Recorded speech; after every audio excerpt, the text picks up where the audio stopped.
السلام عليكم ورحمة الله وبركاته. كيف انتم يا شباب؟ ان شاء الله انكم بخير واتم الصحة والعافية. طبعا انا حبيت انزل هذا البث توضيحي للاتصال اللي سمعته وقهرني ووجعني جدا. يعني مش عارف ايش سبب هذا الكلام الذي نشروه في الفيسبوك ان الرجال متزوج والرجال يتصل لي وهو مغلوب ومقهور. طبعا كلام امه وهي تدعي على الانسان هذا الذي بيحاول يشوه سمعة ابنها او يقطع رزقه. هذا بيشوف الدعوة هي بتجيله في يوم من الايام. والله ما يفلت شغل ولا قهر أي إنسان بسيط في هذا الحياة. الإنسان لا هو متزوج ولا هو معه مشروع، والشعب اليمني بيقول قد معه 7 عماير. قدكم عارفين الشعب اليمني كيف. يعني قد الحمد لله شكرنا الشعب وتفاعلوا يعني قد احنا نقول ان الشعب حقنا في خير وما شاء الله ومتفائلين وما يفلتوش اي انسان، وشعب للفزعة وشعب للوقوف مع المسكين والمستضعف. بس مش عارف ايش الحقد هذا الاخير الذي شفناه. الرجال لا هو متزوج ولا معه 7 عماير ولا معه 10 جي كلاس في البيت. الرجال مسكين حاله بعد نفسه، ونشرنا لها الحملة من قبل ما تشتهر، نزلنا لها حملة قبل ما تشتهر. الرجال والله ما هو مزوج، وانا احلف وافعل كل شيء ودي ذمتي هذه امام الله وامام كل الناس.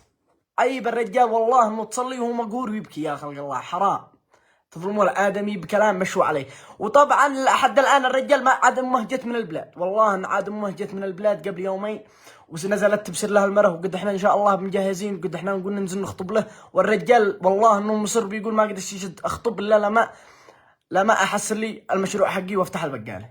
الرجال مهتم بمصدر رزقه قبل ما هو مهتم بالزواجه على قولتكم. ومجرد الزواجه هي مدري قد وصلت له ولا ما قد وصلت له، لاني انا ما تدخلت في الامور الماليه ولا شيء.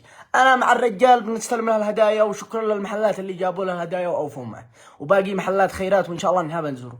بس انكم تظلموا الادمي هذا وتقطعوا رزقه وتشوهوا سمعته. ده الحين اسالكم بالله، اي واحد بيحصله بالشارع يقول له انت كذاب. عيب عيب يا خبره. كونوا فكروا قبل لاي كلام قبل ما تنشروه. كونوا ركزوا في اي كلام قبل ما تنشروا. تظلموا الادمي وتقهروا غلب لا ما تجي يعني تتساعد مع شخص والحمد لله حقق كل شيء، ويجي في يوم من الايام ان احنا نتكلم ان الانسان هذا متزوج في اخبار كاذبه، قطع الرقاب ولا قطع الارزاق. ده الحين كم من انا نزلت الفيديو هذا والله توضيحا لكثير من الناس لاجل هذا الشخص، الانسان هذا، الانسان الذي والله ان الله بدعوات امه ويشهد علي الله ان دعوات امه وما يفعله مع اخوانه انه سبب هذا كله الذي وصل له، سبب هذا الرزق اللي جاله كامل.